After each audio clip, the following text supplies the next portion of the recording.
네, 같이 인사하겠습니다. 우리 좌우로 앞뒤로 보시고, 네, 반가운 얼굴입니다. 자, 그리스도 안에서 우리가 하나입니다. 만나서 반갑습니다.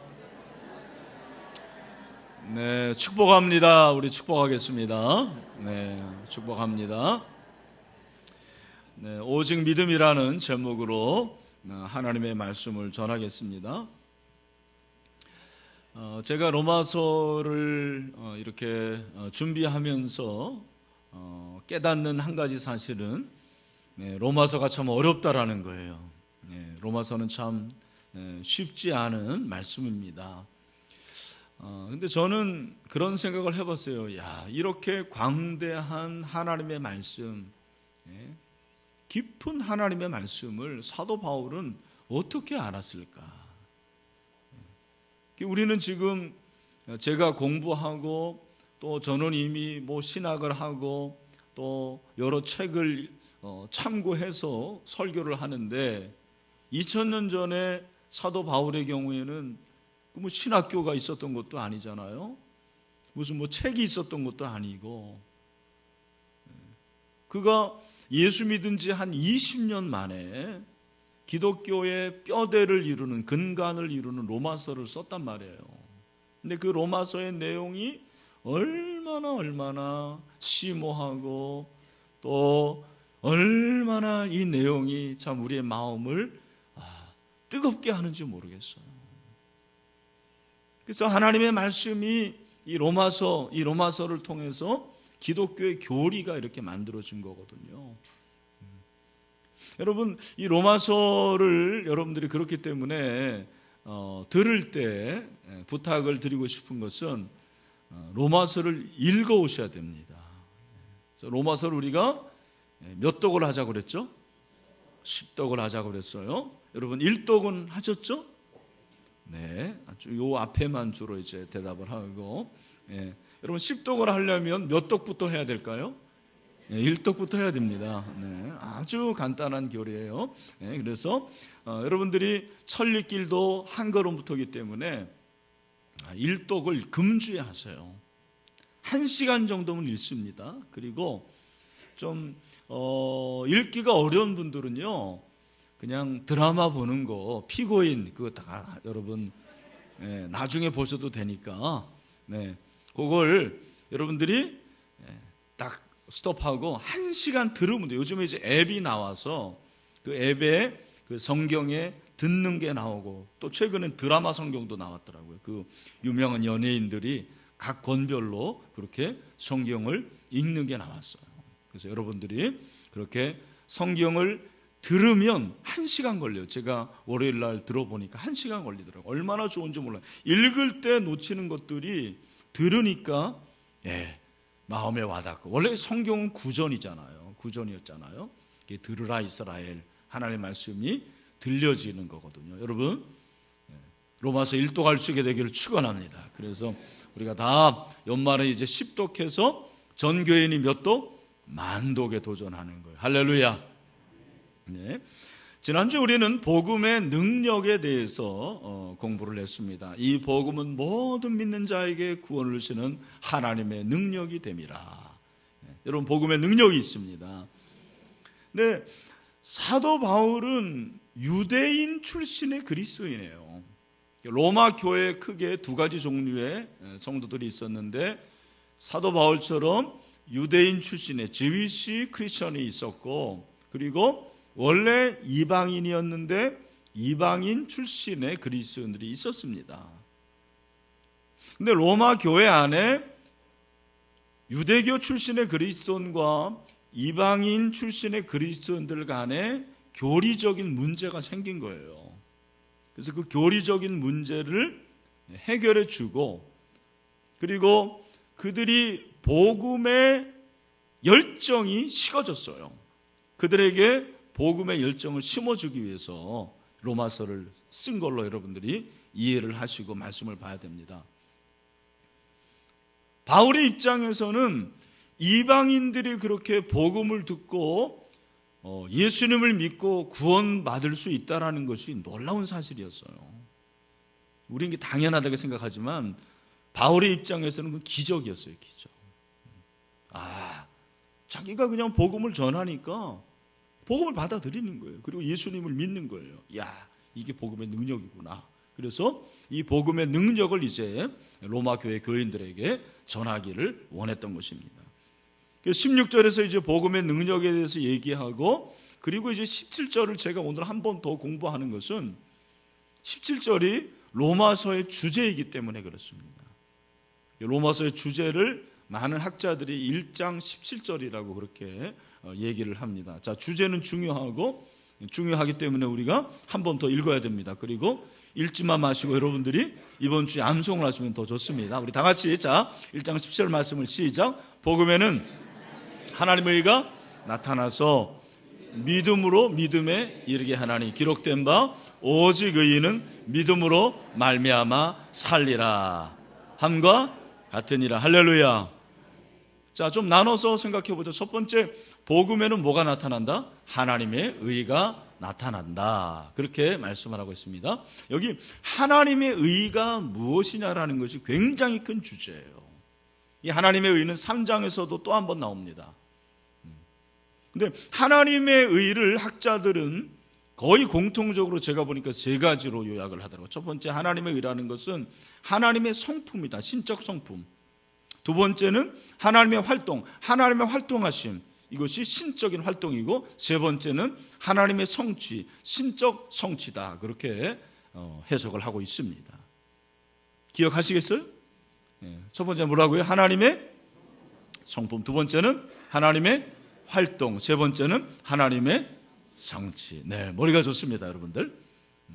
근데 복음에 그 하나님의 의가 나타난다는 거예요.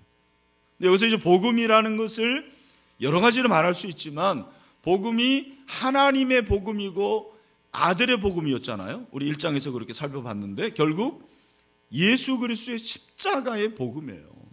그래서 복음에 하나님의 의가 나타난다는 것은 십자가에 하나님의 의가 나타난다, 그런 말이에요. 여러분, 십자가 아시죠? 근데 십자가 볼 때 뭘 생각하냐면 우리는 예수님이 막 아프셨을 거야, 예수님이 고난당하시고, 물론 그것도 맞지만 이 십자가에는 뭐가 담겨져 있어요? 뭐가 나타나요? 하나님의 의가 딱 나타나 있는 거예요. 여러분, 십자가를 볼 때 십자가는 하나님의 성품이 나타나 있구나, 하나님의 사랑하심, 하나님의 공의로우심이 딱 나타나 있는 거예요. 십자가에는 하나님의 활동, 하나님의 일하심, 하나님의 열심, 아들을 죽기까지 하신 그 하나님의 일하심이 딱 나타나 있는 거예요. 그리고 십자가에는 하나님의 성취, 구원의 성취가 나타나 있어요. 여러분, 그 십자가를 믿으시길 바랍니다. 여러분, 십자가의 컨텐츠가 그렇다는 거예요. 십자가의 내용이 하나님의 의예요. 근데 이 하나님의 의가 누구에게 나타날까요?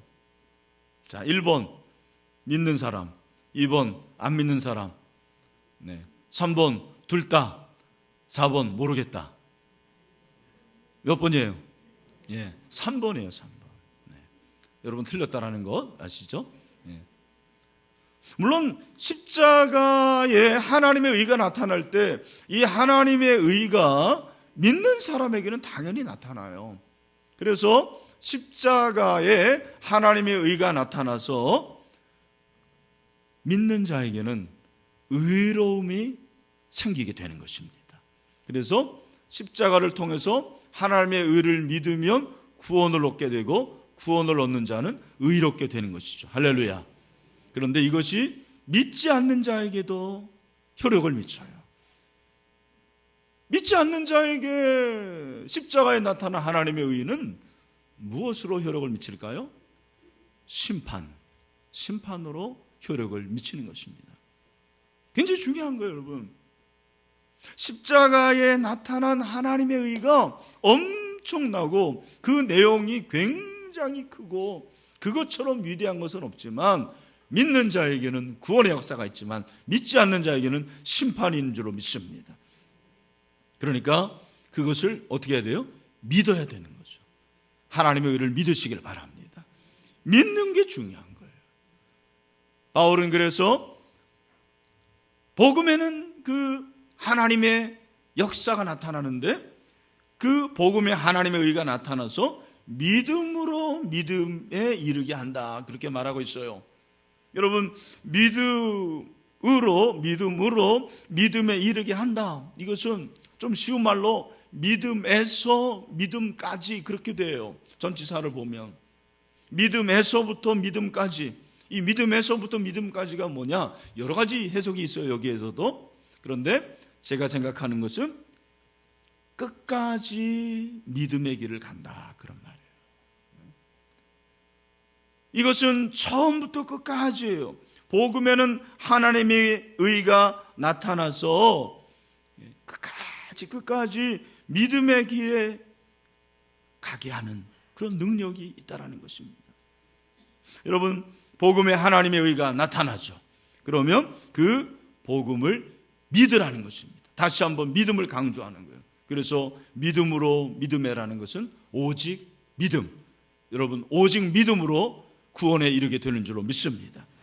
그러니까 여러분, 잘 보면 복음과 믿음과 구원이 쌍을 이루어요. 이게 한 세트예요. 복음, 그 복음을 믿으면 어떻게 되는 거예요? 구원을 얻게 되는 거죠. 복음과 믿음과 구원이라는 것이 한 쌍을 이루는 것이죠. 여러분, 복음이 우리에게 임했습니다. 복음을 믿으면 구원을 얻게 될 줄로 믿습니다. 그래서 바울은 오직 믿음을 강조하는 거예요. 오직 믿음. 종교개혁자들도 강조하는 5가지가 있었어요. 그게 이제 종교개혁자들의 구호였는데 5가지 오직, 5가지 솔라가 있었는데 첫 번째가 뭐예요? 오직 성경으로. 다시 한번 우리 다 한번 따라합시다. 오직 성경, 오직 은혜, 오직 믿음, 오직 그리스도, 오직 하나님께 영광. 그러니까 사도 바울은 복음의 십자가에 하나님의 의가 나타났는데 믿으라는 거죠. 오직 믿음을 말하는 거예요. 그리고 하반절에서는 뭐라고 말합니까? 기록된 바 오직 의인은 믿음으로 말미암아 살리라 함과 같으니라. 아멘. 여러분, 바울이 로마서를 썼는데 로마서의 주제가 몇 장이라고요? 1장 몇 절? 17절. 1장 17절에서도 가장 중요한 말씀이 저는 하반절이라고 생각해요. 오직 의인은 믿음으로 말미암아 살리라. 우리 다 같이 한번 비전으로 있는 우리 형제 자매들도, 우리 영화보에 있는 우리 형제 자매들 다 같이 크게 한번 해보세요. 시작. 오직 의인은 믿음으로 말미암아 살리라. 이걸 한마디로 말하면 뭐예요? 오직 믿음이에요. 오직 믿음. 여러분, 우리는 믿음으로 살게 될 줄로 믿습니다. 네? 여러분, 오직 의인은 믿음으로 말미암아 산다라는 것이 신약 성경에 3번 나와요. 어디? 첫 번째는 어디서 나올까요?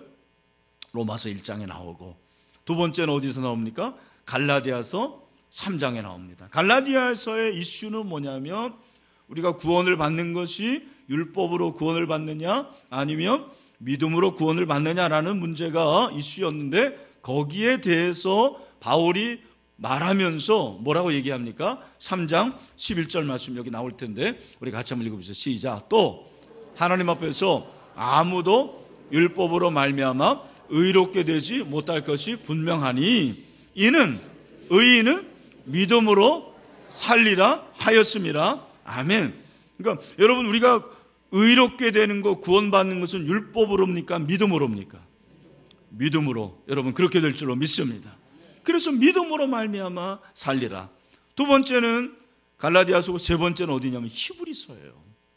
히브리서의 이슈는 뭐냐면 당시 히브리 교회 주변의 성도들이 예수님의 재림을 기다렸는데 예수님이 늦게 오시는 거예요.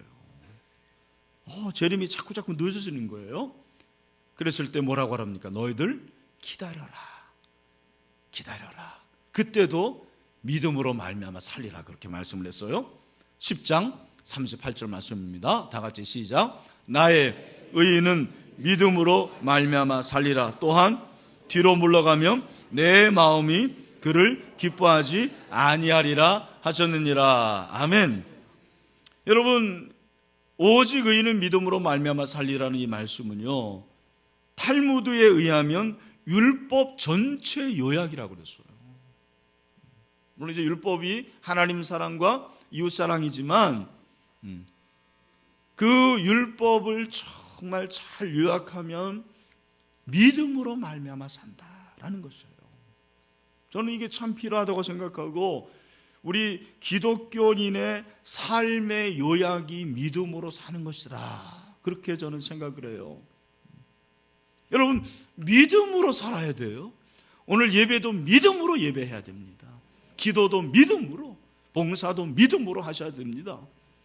근데 여러분, 우리가 믿는다고 그랬는데 믿는 것은 항상 대상이 있어요. 믿음에는 뭐가 있다? 대상이 있다. 너무 아주 어떻게 보면은 쉬운 질문이지만 제가 질문해 볼게요. 여러분은 누구를 믿습니까? 네? 여러분 누구를 믿어요? 네.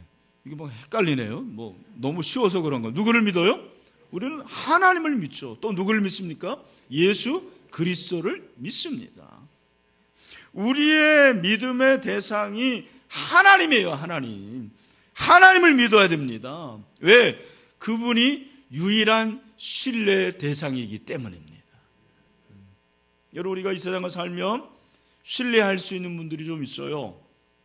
자식들에게는 누가 신뢰의 대상입니까? 부모가 신뢰의 대상이죠. 그러나 여러분, 부모가 자녀들을 다 그렇게 돌봐줄 수가 없어요. 해결해 줄 수가 없습니다. 부모에게도 한계가 있는 거예요. 여러분들이 대통령을 믿고 대통령을 뽑아놨잖아요. 그죠? 그 대통령이 뭐 나라하고 결혼했다면서요. 네. 아니잖아요, 보니까. 어떻게 믿어요, 대통령을? 믿을 수가 없습니다. 네. 여러분, 우리가 믿을 수 있는 유일한 대상이 누굽니까? 하나님 한 분입니다. 이걸 믿음으로 고백할 수 있게 되길 축원합니다. 여러분, 하나님을 믿는 것이 왜 중요한지 아십니까? 잘 들으세요. 믿음은 항상 대상이 있는데 그 대상이 나를 결정하는 거예요.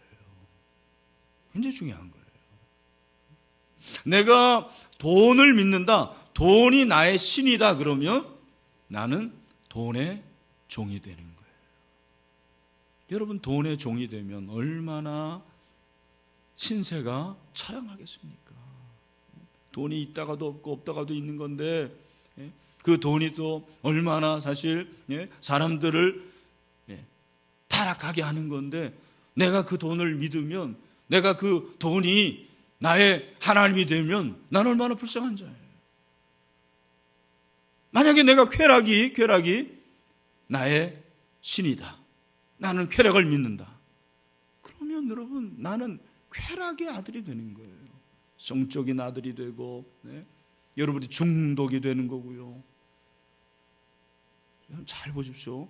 여러분이 정말 믿는 그 대상이 내 아이덴티티를 결정하는 거예요. 여러분, 저는 하나님을 믿습니다. 하나님을 믿으면 나는 하나님의 자녀가 되는 거예요. 내가 하나님을 믿으면 영접하는 자, 그 이름을 믿는 자들에게는 하나님의 자녀가 되는 권세를 주셨어요. 내가 하나님을 믿으면 하나님은 모든 민족의 왕이십니다. 그러므로 나는 하나님의 백성이 될 수밖에 없습니다. 결정적으로 내가 하나님을 믿으면 그 의로우신 하나님을 믿음으로 나는 의인이 되는 거예요. 바울이 이 사실을 깨달은 거예요. 내가 죄인인데 하나님의 의가 복음으로 나타나서 내가 그 예수 그리스도를, 십자가를 내가 믿게 되니까 나는 비록 죄를 짓는 죄인이지만 의인이 되었다라는 거예요. 이것이 바로 우리의 이중적인 신분이에요. 사랑하는 성도 여러분, 우리가 왜 죄를 짓지 않습니까? 죄를 짓는 자들이죠. 세상 사람들이 그렇게 비아냥거릴 수도 있죠. 저 사람들은 죄 짓고 맨날 회개만 한다고. 그것이 사실일 수가 있어요. 우리가 참회 기도를 합니다. 네, 여러분, 우리가 그렇게 할 수 있는 것은 하나님을 믿기 때문이에요. 내가 죄인이지만 나는 의인이 되었습니다. 왜? 하나님이 의로우신 분이기 때문입니다. 믿음의 대상은 나의 신분을 결정해요. 믿음의 대상은 내가 누구인지를 말해주는 거예요. 나의 아이덴티티를 말해주는 것입니다. 여러분, 하나님을 믿는 것이 최고의 축복입니다. 오직 믿음, 여러분, 믿음이 우리의 자산입니다. 근데 그 하나님을 믿는데 여러분 어떻게 믿으십니까? 무조건 믿으세요? 무턱대고 믿으세요? 제가 늘 말씀드리죠. 덮어놓고 믿지 말라고. 항상 성경은 열어놓고 믿어야 돼요. 무조건 믿는 게 믿음이 아니에요. 우리는 자꾸 그렇게 생각해요. 무조건 믿는 게 믿음이 좋은 거다. 잘 들어보세요. 제가 재미난 얘기를 들었는데 어떤 주일학교에서 선생님이 질문을 했대요. 야, 너희들 이게 뭔지 한번 알아맞혀봐라. 아주 작고 날렵한 동물이야. 그리고 갈색 털이 많고 나무 위로 잘 올라다니고 그리고 꼬리는 이렇게 말아 있어. 동그랗게 해. 그리고 도토리를 먹어. 이게 뭘까 그랬더니 한 아이가 조심스럽게 손을 들었어요. 그러면서 선생님, 아무래도 답이 다람쥐 같은데 교회이기 때문에 예수님이라고 할래요. 그렇게 얘기. 우리가 그러잖아요. 교회에서 질문하면 다 답이 뭐예요? 예수님. 맞아요. 근데 여러분, 믿음은 그런 눈먼 믿음을 요구하지 않아요. 여러분, 하나님을 아는 지식의 믿음을 하나님은 원하십니다. 왜? 하나님이 인격적인 분이에요. 그분은 우리와 함께 하기를 원하고요. 그분은 우리에게 계속해서 가르쳐 주는 거예요. 우리가 하나님을 점점점 알아가는 거예요. 그러니까 신앙생활의 재미라는 것은 그 하나님을 내가 점점점 알아가는 거예요. 고난을 통해서도 알아가고 성경 공부를 통해서도 알아가고 실패를 통해서도 알아가죠. 교제를 통해서도 알아가죠. 바울은 다메섹 도상부터 시작해서 로마서를 쓰는 이 순간까지 그 하나님을 점점점 알아가는 거예요. 하나님을 알아가면서 그 하나님을 믿는 거죠. 나는 오직 이 믿음밖에 없다. 하나님을 나는 믿고 싶다라고 그렇게 고백을 하는 거예요. 그래서 솔라 피데, 오직 믿음이라는 거예요. 바울은 여러분, 이 믿음이 어떤 믿음인가를 설명하기 위해서 기록된 바 예를, 여러분 저도 설교에서 예화를 드는데 성경도 보면 예화를 들어, 예수님도 예화 들었고 사도 바울도 예화 들었는데 사도 바울의 예화는 주로 어디에서 따오냐면 구약에서 따와요. 기록된 바 그 말은 구약이라는 말이에요.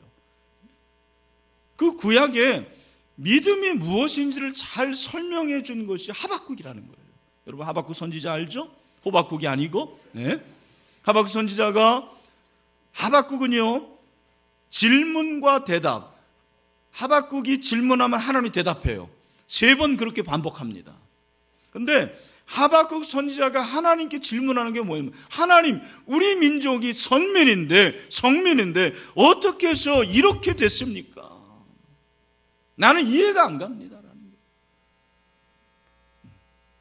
근데 하나님께서 뭐라고 말씀하십니까? 2장 3절에 이 묵시는 정한 때가 있나니 그 종말이 속히 이르겠고 결코 거짓되지 아니하리라. 비록 더딜지라도 기다리라. 지퇴되지 않고 반드시 응하리라. 어떻게 하라는 거예요? 기다려라. 여러분 믿음이 뭐예요? 기다리는 거예요. 여러분 믿음이 기다린다라는 것은 무슨 말이냐? 정말 이것이 중요합니다. 종말론적인 하나님의 역사를 내가 신뢰하는 것입니다. 지금은 힘들어요. 지금은 어렵습니다. 지금은 눈물이 나옵니다. 지금은 내가 병석에 누워 있어요. 그러나 종말론적으로 하나님께서 책임져 주실 것이다. 하나님이 치료해 주실 것이다. 하나님이 해결해 주실 것이다. 기다려라. 우리는 잘 못 기다리는 사람들이에요. 여러분, 믿음이라는 건 뭐냐? 하나님을 믿는다는 것은 끝까지, 그래서 믿음으로 믿음에 이른다라는 것이 끝까지 가는 거예요. 여러분, 종말론적인 하나님의 섭리와 하나님의 일하심을 신뢰할 수 있게 되기를 주님의 이름으로 축원합니다. 그래서 하박국이 이 하나님의 말씀을 듣고 마음을 고쳐먹죠. 그리고 그가 결국 어떤 믿음의 고백을 하나요? 3장 17절 18절 말씀이에요. 우리 다 같이 읽읍시다. 시작. 비록 무화과 나무가 무성하지 못하며 포도나무에 열매가 없으며 감람나무에 소출이 없으며 밭에 먹을 것이 없으며 우리의 양이 없으며 외양간에 소가 없을지라도, 그 다음에 뭐예요? 나는 여호와로 말미암아 즐거워하며 나의 구원의 하나님으로 말미암아 기뻐하리로다. 이게 뭐예요? 이게 믿음의 고백입니다. 오직 믿음입니다. 나는 하나님을 믿습니다. 하나님께서 끝까지 책임져 주실 줄로 믿습니다. 여러분, 누구를 신뢰하느냐, 어떠한 믿음을 갖느냐, 그것이 믿음의 성격을 결정합니다. 여러분, 절대적인 신뢰의 대상, 그분이 하나님 한 분이신 줄로 믿습니다. 그러니까 여러분, 우리가 이 말씀을 붙잡고 계속해서 믿음을 갖는 거예요. 끝까지 믿음을 가져보는 거예요. 여러분, 로마서 1장 17절을 통해서 인생이 완전히 변화된 사람이 마틴 루터예요. 이 마틴 루터는 독일 출신인 거 여러분 아시죠? 원래는 법관이 되기를 원했어요. 특별히 아버지가 법관이 되기를 원했습니다. 근데 1507년 7월에 어느 여름날 마틴 루터를 완전히 변화시키는 사건 하나가 발생이 됩니다. 그가 잠깐 집에 왔다가 이제 학교로 가는데, 그 당시 21살에 에르푸르트 대학교의 대학생이었어요. 근데 갑자기 하늘에서 벼락이 치는데 그 벼락을 맞는 거예요. 벼락 맞으면 어떻게 되죠? 죽잖아요. 근데 그가 벼락에 맞아서, 낙뢰에 맞아가지고 쓰러지면서 서원을 하는 게, 어떤 서원? 하나님, 제가 제 인생을 하나님께 드리겠습니다. 오늘날로 하면은 목사가 되겠다라는 건데, 그 당시에는 그게 수도사죠, 수도사. 아직까지 목사가 없었어요. 그래서 아우구스투스 수도원에 들어갑니다. 수도원에 들어가 보니까 수도원에서 하는 일이 뭐냐면 늘 기도하는 거예요. 7번 기도하고, 새벽에 1시 2시 종치면 일어나가지고 또 성전에 들어가서 성수를 뿌리고 찬양하고 기도하고, 이런 일이 계속 반복되는 거예요. 그리고 수도원에서 제일 많이 하는 게 금식이래요. 금식하고 철야하고, 너무너무 힘이 드는 거예요. 그러나 루터의 그 자서전을 읽어보면 처음에는 기뻤다고 그랬어요. 굉장히 기뻤다고 그랬어요. 근데 그렇게 1년, 2년, 3년이 지나가는데 즐거움이 없는 거예요. 내가 이렇게 고행을 하고, 내가 이렇게 수도사로서 수련을 닦는데 왜 내 안에 기쁨이 없을까? 내 안에 평강이 없을까? 늘 고민했어요. 그리고 이제 로마 여행을 하게 되는데, 로마에서 그 성 베드로 성당이 그때 이제 건축이 시작된 거예요. 면죄부를 이제 받기 시작한 거죠. 그리고 성 시스터 성당이 완공이 되고, 그 로마에 가서도 그는 신앙의 즐거움을 느끼지 못했어요. 그러면서 계속 고민과 갈등을 한 거예요. 아, 내가 이렇게 죄인인데 내가 어떻게 의롭게 될 수 있을 것인가. 그런 고민 가운데서 돌아와서 유명한 비텐베르크에 이제 거주지로 옮게 되는 거죠. 그리고 비트메르크 대학에서 신학 박사 학위를 받고 그가 교수가 됐어요. 교수가 돼서 제일 먼저 강의한 게 시편 강의예요. 시편을 강의하는데 22편 1절을 통해서 그가 다메섹의 경험을 하는 거죠. 그게 뭐냐면 20편 1절에 보면 내 하나님이여 내 하나님이 어찌 나를 버리셨나이까 어찌 나를 멀리하여 돕지 아니하시며 내 신음소리를 듣지 아니하시나이까. 여기서 이제 질문을 한 게 뭐냐면 왜 예수님이 이러한 슬픔에 사로잡혔을까? 왜 예수님이 이런 신음을 하셔야만 했을까? 묵상해 보니까 자기의 죄악 때문이라는 거죠. 나의 죄 때문이구나. 내 죄를 짊어지셨구나. 내가 이 사실을 믿기만 하면 의롭게 될 수 있구나라는 걸 그때 처음으로 깨달았어요. 그리고 갈라디아서 강의를 하고 로마서 강의를 하는데 장의를 이제 준비하겠죠. 그 준비하는데 로마서 1장 17절 오직 의인은 믿음으로 말미암아 살리라는 이 말씀이 딱 그에게 부딪힌 거예요. 그래서 그가 이제 이런 고백을 한번 들어보세요.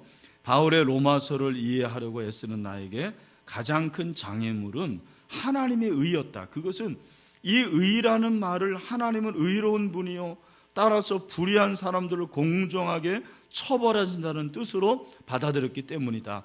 밤낮을 가리지 않고 곰곰이 생각하던 어느 날 나는 하나님의 의와 의인은 믿음으로 말미암아 살리라는 말 사이에 관련이 있다는 것을 깨달았다. 그때 나는 하나님의 의란 하나님께서 은혜와 순수한 자비를 발휘하신 나머지 우리의 믿음을 보시고 우리를 죄가 없는 것으로 취급하시는 그 의라는 것을 터득했다. 그리스도께서 자신의 구주시라는 사실을 참으로 믿는 순간 당신 곁에는 은혜로운 하나님이 서 계신다. 그렇게 고백을 하고 있습니다. 여러분, 이것이 마틴 루터에게는 바울의 다메섹과 같은 체험이었어요. 의인은 믿음으로 사는구나. 내가 고행하고 내가 내 죄를 위해서 내가 그렇게 어떠한 일을 행함을 통해서가 아니고 내가 믿음으로 말미암아 의롭게 되고 믿음으로 말미암아 구원받을 수 있다는 사실을 그는 깨달았어요. 여러분, 신앙은 믿음에 달려 있습니다.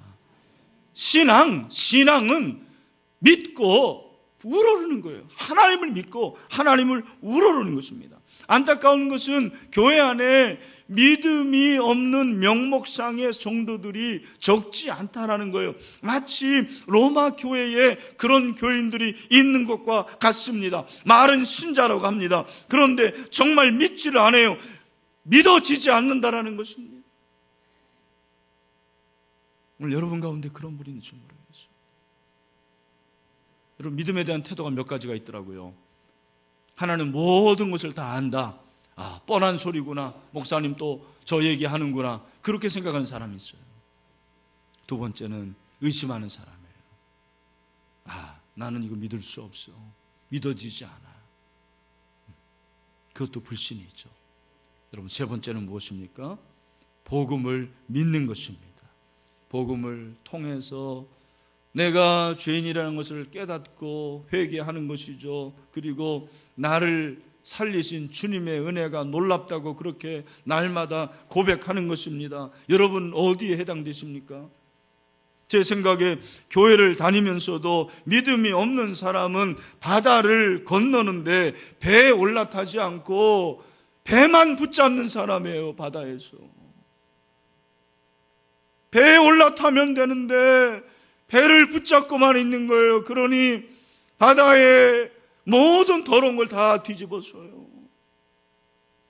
여러분, 상어가 나와서 언제 그 사람을 물지 어떻게 합니까?